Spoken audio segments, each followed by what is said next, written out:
नमस्कार दोस्तों, स्वागत है आपका आज के मुख्य समाचार में, जिसमें सबसे पहली और बड़ी खबर में आपको बताएंगे कि कृषि बिलों के खिलाफ देशव्यापी आंदोलन की तैयारी में कांग्रेस और सोमवार को बुलाई बड़ी बैठक। इसी के साथ दूसरी बड़ी खबर में आपको बताएंगे कि कर्ज में डूब रही है केंद्र सरकार, 101.3 लाख करोड़ रुपए तक पहुंच गई है देनदारियां। और तीसरी बड़ी खबर में जिक्र होगा कि शिवसेना ने वाजपेयी के समय के एनडीए की तारीफ और मोदी सरकार की नीतियों पर उठाए सवाल। दोस्तों, हर एक खबर की गहराई में आपको ले जाएंगे, लेकिन उससे पहले अगर आपको भी ऐसा लगता है कि मोदी राज में अर्थव्यवस्था चौपट हो चुकी है, तो आप अभी इस वीडियो को लाइक कीजिए और इस लाल बटन को दबा के इस चैनल को फ्री में सब्सक्राइब करके घंटे बजाइए और कमेंट में लिखिए जय हिंद। दोस्तों, रुक करते हैं तमाम बड़ी खबरों की तरफ। कृषि बिलों के खिलाफ देशव्यापी आंदोलन की तैयारी में कांग्रेस सोमवार को बुलाई बड़ी बैठक। जी हां दोस्तों, केंद्र सरकार द्वारा लाए गए कृषि से जुड़े बिलों के मुद्दे पर संसद में सरकार को घेरने के बाद कांग्रेस अब देशव्यापी आंदोलन की रणनीति बना रही है। इसको लेकर सोमवार को पार्टी की बड़ी बैठक बुलाई गई है। सोमवार शाम 4 बजे कांग्रेस मुख्यालय में होने वाली बैठक में सोनिया गांधी की सहायक समिति के सदस्य, सभी महासचिव और प्रदेश प्रभारी मौजूद रहेंगे। शीर्ष स्तर पर फेरबदल के बाद कांग्रेस के केंद्रीय पदाधिकारियों की यह पहली बैठक है। सूत्रों के मुताबिक इलाज के लिए विदेश में मौजूद पार्टी अध्यक्ष सोनिया गांधी ने इसको लेकर निर्देश दिए हैं। राहुल गांधी भी अपनी मां सोनिया गांधी का ख्याल रखने के लिए उनके साथ हैं। कांग्रेस ने संसद में इन बिलों का जमकर विरोध करने की रणनीति तो बनाई थी, लेकिन जिस तरह से सरकार इन बिलों को लेकर चौतरफा घिर गई है, इसके बाद कांग्रेस ने देश भर में प्रदर्शन करने का फैसला किया है। कांग्रेस को ये मुद्दा दोनों की तरह से मुफीद लगता है, क्योंकि तमाम किसान संगठन तो इसका विरोध कर ही रहे हैं, वहीं मोदी सरकार के कुनबे के सदस्य जैसे अकाली दल भी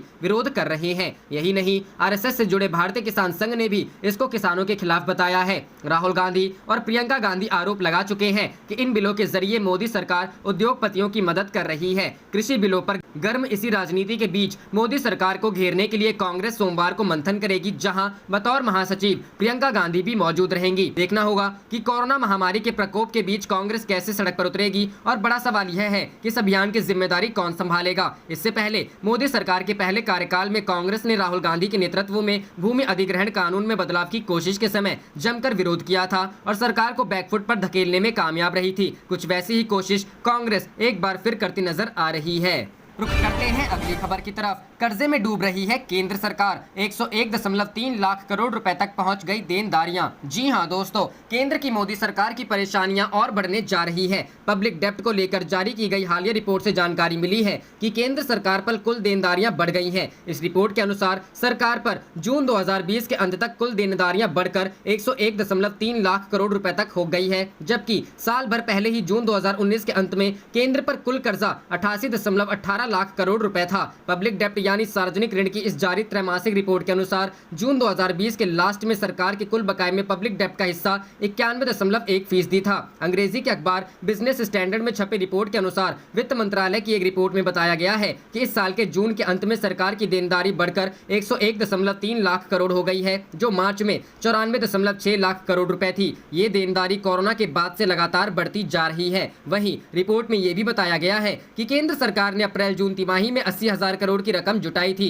जबकि पिछले वित्त वर्ष की चौथी तिमाही में नए इश्यू की औसत भारित परिपक्वता 16.87 वर्ष थी, जो अब कम होकर 14.61 वर्ष पर आ गई। रुक करते हैं अगली खबर की तरफ। शिवसेना ने वाजपेयी के समय के एनडीए की तारीफ, मोदी सरकार की नीतियों पर उठाए सवाल। जी हां दोस्तों, शिवसेना ने शनिवार को अर्थव्यवस्था, व्यापार और कृषि पर प्रधानमंत्री नरेंद्र मोदी नीति राजक सरकार की नीतियों पर सवाल उठाए और आरोप लगाया कि सरकार हवाई अड्डों, एयर इंडिया तथा रेलवे के निजीकरण की ओर बढ़ रही है तथा किसानों के जीवन का नियंत्रण व्यापारियों और निजी क्षेत्र को दे रही है। शिवसेना ने यह आरोप भी लगाया कि केंद्र ने अपने सहयोगियों, किसान संगठनों या विपक्षी दलों के साथ परामर्श किए बिना कृषि पर विधेयक पेश किए और केंद्रीय मंत्री हरसिमरत कौर बादल के इस्तीफे से यह बात पूरी तरह से साफ हो गई है। शिवसेना ने अपने मुखपत्र सामना के एक संपादकीय में लिखा है कि पूर्व प्रधानमंत्री अटल बिहारी वाजपेयी और वरिष्ठ भाजपा नेता लाल कृष्ण आडवाणी के समय का राष्ट्रीय जनतांत्रिक गठबंधन अलग था, क्योंकि वे राजग के घटक दलों को सम्मान के साथ देखते थे और उनसे परामर्श करते थे। इसमें लिखा है, शिरोमणि अकाली दल के सदस्य हरसिमरत कौर बादल ने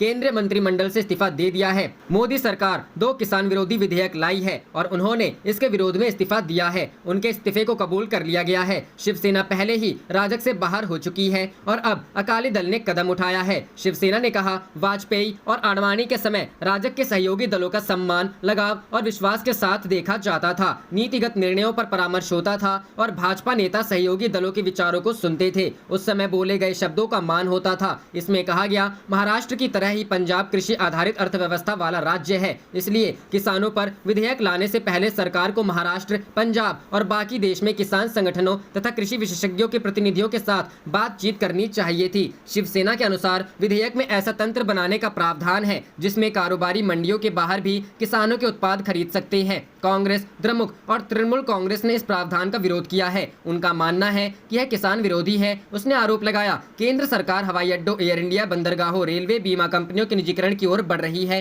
तथा किसानों के जीवन का नियंत्रण कारोबारियों और निजी क्षेत्र के लोगों को दे रही है। अर्थव्यवस्था, व्यापार, कृषि से संबंधित मोदी सरकार की नीतियां संदेह पैदा करती है। रुख करते हैं अगली खबर की तरफ। प्रियंका का बीजेपी पर हमला, कहा अमीर दोस्तों के लिए किसानों को किया नजरअंदाज। जी हां दोस्तों, लोकसभा में पारित हुए कृषि संबंधी विधेयकों को लेकर कांग्रेस लगातार केंद्र की मोदी सरकार पर हमलावर है। कांग्रेस नेता राहुल गांधी के बाद अब पार्टी की महासचिव प्रियंका गांधी वाड्रा ने सरकार पर हमला बोला है। प्रियंका ने आरोप लगाया कि बीजेपी सरकार अपने अमीर खरबपति दोस्तों को कृषि क्षेत्र में घुसाने के लिए ज्यादा आतुर दिख रही है। वो किसानों की बात नहीं सुन रही है। प्रियंका गांधी ने शनिवार को अपने ट्वीट में लिखा, किसानों के लिए ये कठिन समय है। सरकार को एमएसपी और किसानों की फसल खरीद के सिस्टम में इस समय उनकी मदद करनी चाहिए थी, लेकिन हुआ उसके ठीक उल्टा। बीजेपी सरकार अपने अमीर खरबपति दोस्तों को कृषि क्षेत्र में घुसाने के लिए ज्यादा आतुर दिख रही है। वो किसानों की बात तक नहीं सुनना चाहती। वहीं राहुल गांधी ने ट्वीट कर लिखा, किसान का मोदी सरकार से विश्वास उठ चुका है क्योंकि शुरू से मोदी जी की कथनी और करनी में फर्क रहा है। नोटबंदी, गलत जीएसटी और डीजल पर भारी टैक्स जागृत किसान जानता है। कृषि विधेयक से मोदी सरकार बढ़ाएगी अपने मित्रों का व्यापार और करेगी किसान की रोजी रोटी पर वार। रुख करते हैं अगली खबर की तरफ। सरकार 18 दिन के मानसून सत्र को 10 दिन में खत्म कर सकती है। 2 मंत्रियों समेत 30 सांसदों के कोरोना पॉजिटिव आने से चिंता बढ़ी। जी हां दोस्तों, महामारी के बीच चल रहे संसद के पहले सत्र को छोटा किया जा सकता है। न्यूज एजेंसी पीटीआई के सूत्रों के मुताबिक सरकार 18 दिन के मानसून सत्र को कोरोना की चिंताओं की वजह से छोटा करने पर विचार कर रही है। 14 सितंबर से शुरू हुए सत्र को 10 दिन में यानी अगले हफ्ते के बुधवार को खत्म किया जा सकता है। सांसद और संसद के कर्मचारी लगातार पॉजिटिव निकल रहे हैं, इसलिए प्रमुख नेताओं में इन्फेक्शन फैलने का डर है। केंद्रीय मंत्री नितिन गडकरी और प्रहलाद पटेल समेत करीब 30 सांसद पहले ही संक्रमित हो चुके हैं, इसलिए चिंता और बढ़ गई है। 14 सितंबर से शुरू हुए मानसून सत्र का समय वैसे 1 अक्टूबर तक है। उम्मीद है कि सभी अहम बिल पहले 7 दिन में ही पास हो जाएंगे। एक वरिष्ठ सांसद ने बताया कि अगर कुछ बिलों के साथ साथ सभी अध्यादेश पास हो जाते हैं तो भी सत्र का समय घटाने का फैसला लिया जा सकता है। लोकसभा की बिजनेस एडवाइजरी कमेटी की शनिवार को हुई मीटिंग में भी ज्यादातर पार्टी सत्र छोटा करने के पक्ष में नजर आई। आखिरी फैसला संसदीय मामलों की कैबिनेट कमेटी लेगी। लोकसभा के संक्रमित सांसदों में भाजपा के सबसे ज्यादा 12 हैं, वाईएसआर कांग्रेस के 2, जबकि शिवसेना, डीएमके और आरएलपी के 1-1 सांसद संक्रमित हैं। भाजपा के राज्यसभा सांसद विनय सहस्त्रबुद्धे ने भी शुक्रवार को अपने पॉजिटिव होने की जानकारी दी। बाकी संक्रमित सांसद किस किस पार्टी के हैं, इस बारे में जानकारी नहीं मिल पाई है। कोरोना की वजह से इस बार संसद के सत्र में कई बातें पहली बार हो रही हैं, जैसे सेशन बिना किसी छुट्टी के लगातार चलाने का फैसला लिया गया है। सांसद बैठे बैठे ही सवाल कर रहे हैं। लोकसभा और राज्यसभा की कार्यवाही अलग अलग पारियों में चल रही है। सोशल डिस्टेंसिंग रखने के लिए एक सदन की कार्यवाही में दूसरे सदन की गैलरी का भी इस्तेमाल किया जा रहा है। करते हैं अगली खबर की तरफ। टिकट बंटवारे से पहले बीजेपी में बगावत, जौरा से संभावित उम्मीदवार सूबेदार सिंह से नेता असंतुष्ट। जी हां दोस्तों, मध्य प्रदेश विधानसभा उपचुनाव को लेकर बीजेपी ने अभी तक उम्मीदवारों का ऐलान नहीं किया है, लेकिन संभावित प्रत्याशियों को लेकर विरोध तेज हो गया है। जौरा विधानसभा सीट पर सूबेदार सिंह राजौदा को टिकट देने की अटकलों को लेकर असंतुष्ट नेताओं ने मोर्चा खोल दिया है। विधानसभा क्षेत्र के असंतुष्ट नेताओं ने बीजेपी कार्यालय पहुंचकर विरोध जताया। बड़ी संख्या में भोपाल बीजेपी कार्यालय पहुंचे जौरा से बीजेपी के कार्यकर्ताओं ने पिछली बार चुनाव हार चुके पूर्व विधायक सूबेदार सिंह का जमकर विरोध किया। उन्होंने कहा कि पार्टी क्षेत्र में सर्वे कराए, हमें किसी भी समाज के व्यक्ति को टिकट देने से आपत्ति नहीं होगी, लेकिन सूबेदार सिंह को बर्दाश्त नहीं किया जाएगा। जौरा के असंतुष्ट नेताओं ने प्रदेश अध्यक्ष वीडी शर्मा से मुलाकात कर सूबेदार सिंह राजौदा पर आरोप लगाया कि वे और उनका बेटा अवैध खनन कारोबार में लिप्त हैं। रुख करते हैं अगली खबर की तरफ। बिहार, मूलभूत सुविधा नहीं मिलने से नाराज ग्रामीणों ने वोट बहिष्कार का किया फैसला। कहा किसे और क्यों दे वोट। जी हां दोस्तों, बिहार विधानसभा चुनाव नजदीक आते ही ग्रामीणों ने सरकार के खिलाफ मोर्चा खोलना शुरू कर दिया है। मूलभूत समस्याओं को लेकर अब ग्रामीण वोट बहिष्कार का निर्णय ले रहे हैं। ताजा मामला जिले के कुदरा प्रखंड के मेवड़ा गांव का है, जहां ग्रामीण विकास नहीं तो वोट नहीं का नारा बुलंद कर रहे हैं। वहीं ग्रामीण गांव के विकास नहीं होने की बात बता रहे हैं। ग्रामीण बताते हैं कि हमारे गांव के मुख्य रास्ते पर नाले का गंदा पानी पिछले कई साल से लगा हुआ है। कई बार जनप्रतिनिधि से लेकर अधिकारियों तक गुहार लगाई, लेकिन कोई सुनने को तैयार नहीं है। पीएचडी की ओर से पानी का टंकी 3 साल पहले बनाया गया, लेकिन गांव वालों को पानी नहीं मिल रहा है। हमारी समस्याओं को कोई सुनने को तैयार नहीं है। ऐसे में हम लोग आखिर किसे और क्यों वोट दें। रुख करते हैं अगली खबर की तरफ। नेता प्रतिपक्ष तेजस्वी यादव ने बिहार विधानसभा चुनाव में बेरोजगारी को बताया बड़ा मुद्दा, कही ये बात। जी हां दोस्तों, बिहार विधानसभा चुनाव 2020 का समय नजदीक आते ही राजनीतिक सरगर्मियां तेज हो गई हैं। सत्ता पक्ष, एनडीए और विपक्ष महागठबंधन सभी अपने अपने चुनावी मुद्दों को जनता के बीच ले जाने की तैयारी जोर शोर से शुरू कर दी है। वहीं एक बार फिर नेता प्रतिपक्ष और आरजेडी की ओर से मुख्यमंत्री पद के दावेदार तेजस्वी यादव ने बेरोजगारी को बड़ा मुद्दा बताया है। नेता प्रतिपक्ष तेजस्वी यादव ने ट्वीट कर कहा है कि बेरोजगारी बड़ा मुद्दा है। हर जात धर्म के युवा सरकार प्रदत्त बेरोजगारी से तंग है। बिहार के युवा इस बार विकास, अच्छी शिक्षा, चिकित्सा, विधि व्यवस्था और रोजगार के मुद्दे पर युवा सरकार चुनेंगे। वह सरकार जो युवाओं के सपनों को, आकांक्षाओं और अपेक्षाओं को पूरा करना जानती है। बेरोजगारी को चुनावी मुद्दा बनाकर तेजस्वी ने लॉन्च की वेबसाइट। राजद नेता ने शुरू में ही ये साफ कर दिया था कि पार्टी इस बार बेरोजगारी और युवाओं से जुड़े मुद्दे को चुनावी इश्यूज बनाएगी। इसके लिए तेजस्वी ने राष्ट्रीय जनता दल की ओर से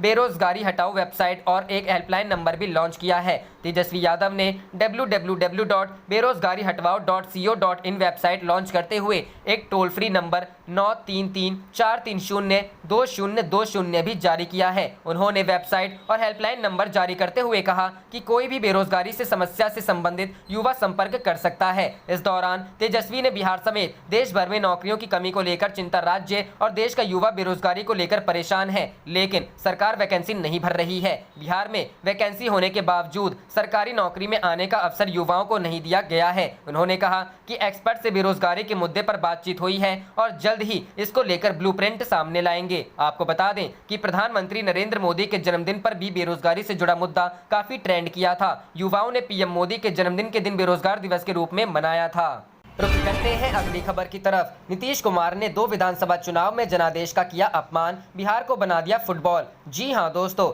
बिहार विधानसभा चुनाव से पहले एक बार फिर तेजस्वी यादव ने सीएम नीतीश कुमार पर हमला बोला है। तेजस्वी यादव ने कहा कि नीतीश ने बिहार को बर्बाद कर दिया है। तेजस्वी यादव ने कहा कि अपनी सत्ता लोलुपता के लिए विगत 2 विधानसभा चुनावों में उन्होंने जनादेश का अपमान कर और बिहार का फुटबॉल बनाकर राज्य को बर्बाद कर दिया है। विगत 1 दशक में उन्होंने बिहार में ऐसी कोई पार्टी नहीं छोड़ी जिससे उन्होंने गठबंधन कर धोखा ना दिया हो। अब की बार जनता सबक सिखाएगी। सुशील मोदी का ट्वीट किया शेयर। तेजस्वी यादव ने 6 साल पुराना एक ट्वीट शेयर किया है, जिसमें सुशील कुमार मोदी का बयान है, जिसमें सुशील कुमार मोदी कह रहे हैं कि नीतीश कुमार के कारण बिहार में राजनीतिक अस्थिरता का माहौल। उस बयान को शेयर करते हुए तेजस्वी यादव ने कहा कि आपके बातों से वह पूर्णतः सहमत है। बेरोजगारी बड़ा मुद्दा। तेजस्वी यादव ने कहा कि बेरोजगारी बड़ा मुद्दा है। हर जात धर्म के युवा सरकार प्रदत्त बेरोजगारी से तंग है। बिहार के युवा इस बार विकास, अच्छी शिक्षा, चिकित्सा, विधि व्यवस्था और रोजगार के मुद्दे पर युवा सरकार चुनेंगे। वह सरकार जो युवाओं के सपनों, आकांक्षाओं और अपेक्षाओं को समझकर उन्हें पूरा करना जानती है। रुख करते हैं अगली खबर की तरफ। बिहार आरजेडी ने साधा पीएम सीएम पर निशाना, बोले 3 बड़े रेल कारखाने लालू की देन। जी हां दोस्तों, आरजेडी प्रवक्ता मृत्युंजय तिवारी ने एक केंद्र और राज्य सरकार पर निशाना साधा है। उन्होंने कहा है कि प्रधानमंत्री मुख्यमंत्री नीतीश कुमार के तारीफों के पुल बांध रहे हैं। मुख्यमंत्री प्रधानमंत्री के तारीफों के पुल बांध रहे हैं, लेकिन जनता की गाढ़ी कमाई से जो पुल बना है वह पुल पानी में बह रहा है। बिहार में 3 बड़े रेल कारखाने लालू प्रसाद की देन है। यह बिहार की जनता को पता है। लालू प्रसाद ने सिर्फ रेल कारखाने नहीं दिए, बल्कि बड़ी संख्या में रेलवे में यहाँ के लोगों को नौकरियां भी दी। आज जब चुनाव है तब इन्हें याद आया कि 2003 में जो अटल बिहारी वाजपेयी जी के कार्यकाल में पुल शुरू हुआ था वह अब पूरा हुआ। इतने दिनों में इन्हें यह क्यों याद नहीं आया। उन्होंने कहा कि अगर इतना ही बिहार से प्यार है तो केंद्र सरकार क्यों नहीं बिहार को विशेष राज्य का दर्जा दे देती है। पटना यूनिवर्सिटी को सेंट्रल यूनिवर्सिटी का दर्जा क्यों नहीं दे देती है। जो काम होना चाहिए वह कुछ नहीं हो रहा है और चुनाव के समय यह लॉलीपॉप दिखा रहे हैं। बिहार की जनता सब जानती है इस घोषणा और शिलान्यास का क्या मतलब है। यह पब्लिक सब जानती है। सिर्फ वोट लेने के लिए इस तरह के हथकंडे अपनाए जा रहे हैं, जबकि बिहार की जनता त्राहिमाम कर रही है। जब मजदूर पैदल आ रहे थे उस समय सरकार कहाँ थी? आज एक साथ 70 प्रेस कॉन्फ्रेंस कर रहे हैं, उस समय 70 लोग भी क्यों नहीं घर से बाहर निकले थे जब मजदूर पैदल चल रहे थे। रुख करते हैं अगली खबर की तरफ। राहुल गांधी बोले, भारतीय राष्ट्रवाद कभी हिंसा और धार्मिक सांप्रदायवाद का साथ नहीं दे सकता। जी हां दोस्तों, अर्थव्यवस्था हो, जीएसटी का मसला हो, चाहे कोरोना लॉकडाउन के समय मजदूरों की समस्या, कांग्रेस के पूर्व अध्यक्ष राहुल गांधी ट्विटर पर वीडियो जारी कर केंद्र की मोदी सरकार पर सवाल उठाते रहे हैं। इस बार उन्होंने भारत के स्वतंत्रता संघर्ष के दौरान अहिंसा के जरिए आजादी हासिल करने और कांग्रेस की विरासत के बारे में बताया है। असल में राहुल गांधी लगातार ट्विटर के जरिए अपनी बात रख रहे हैं। राहुल गांधी ने शनिवार को कांग्रेस की विरासत को लेकर धरोहर नाम से 11वें संस्करण एक वीडियो किया। इसमें राहुल गांधी ने कहा, स्वराज और राष्ट्रवाद का सीधा संबंध अहिंसा से है। भारतीय राष्ट्रवाद कभी भी क्रूरता, हिंसा और धार्मिक सांप्रदायवाद का साथ नहीं दे सकता। राहुल गांधी द्वारा जारी इस वीडियो में भारतीय स्वतंत्रता संघर्ष में कांग्रेस की भूमिका, अहिंसा और राष्ट्रवाद की चर्चा की गई है। इससे पहले राहुल गांधी ने शुक्रवार को ट्वीट कर कहा था कि प्रतिकूल डाटा मुक्त मोदी सरकार थाली बजाने, दिया जलाने से ज्यादा जरूरी है उनकी सुरक्षा और सम्मान। मोदी सरकार कोरोना वॉरियर का इतना अपमान क्यों? असल में केंद्र सरकार ने संसद में कहा था कि उसके पास ऐसा कोई डेटा उपलब्ध नहीं है जो बता सके कि देश में कितने स्वास्थ्यकर्मी कोरोना वायरस से संक्रमित हुए हैं। इसी मसले पर राहुल गांधी ने मोदी सरकार को घेरा था और पूछा था कि कोरोना वॉरियर्स का इतना अपमान क्यों। रुख करते हैं अगली खबर की तरफ। सुप्रीम कोर्ट ने कहा, हम परमाणु मिसाइल जैसी चीज पर रोक लगा रहे हैं। जी हां दोस्तों, सुदर्शन टीवी मामले की सुनवाई करते हुए सुप्रीम कोर्ट ने कहा है कि देश विभाजनकारी एजेंडे के साथ नहीं रह सकता है। जस्टिस DY चंद्रचूड़ ने सुदर्शन टीवी पर यूपीएससी और मुस्लिमों पर आधारित कार्यक्रम पर रोक लगाते हुए कहा कि सुप्रीम कोर्ट परमाणु मिसाइल जैसी चीज पर रोक लगा रहा है। कोर्ट ने कहा कि यह मुद्दा मूल रूप से राजनीतिक है और हम यह बहाना नहीं कर सकते हैं कि कानूनी रूप से इसको सुलझाया जाएगा। 2 दशकों ने हमें सिखाया है कि हमारा अति आत्मविश्वास की मूल रूप से सामाजिक और राजनीतिक समस्याओं को कानून के जरिए सुलझा लिया जाएगा अक्सर असफल साबित होता रहा है। सरकारी सेवाओं में मुस्लिमों की घुसपैठ के खुलासे का दावा करने वाले सुदर्शन टीवी के कार्यक्रम पर आपत्ति जताते हुए सुप्रीम कोर्ट ने कहा कि मीडिया को इस बात का संदेश जरूर जाना चाहिए कि खोजी पत्रकारिता के नाम पर किसी खास समुदाय को निशाना नहीं बनाया जा सकता है। देश इस ऐसे विभाजनकारी एजेंडे के साथ नहीं रह सकता है। कोर्ट ने इस मामले में सूचना प्रसारण मंत्रालय और नेशनल ब्रॉडकास्ट एजेंसी पर टिप्पणी करने के साथ ही इलेक्ट्रॉनिक मीडिया के आत्म अनुशासन पर भी राय मांगी है। सॉलिसिटर जनरल तुषार मेहता ने कोर्ट को बताया कि इलेक्ट्रॉनिक मीडिया से जुड़े मुद्दों पर बड़े स्तर पर विचार किया जा रहा है। जस्टिस चंद्रचूड़ ने सॉलिसिटर जनरल से सुझाव मांगते हुए कहा, आत्म अनुशासन लाने के लिए ये एक अच्छा मौका है। मामले की सुनवाई के दौरान एडवोकेट फरासत ने कहा, कार्यक्रम के सारे एपिसोड हेट स्पीच से भरे हुए थे। हम इस मामले में साथ चलेंगे क्योंकि वास्तव में यह कोर्ट का काम है कि विशेष मामले में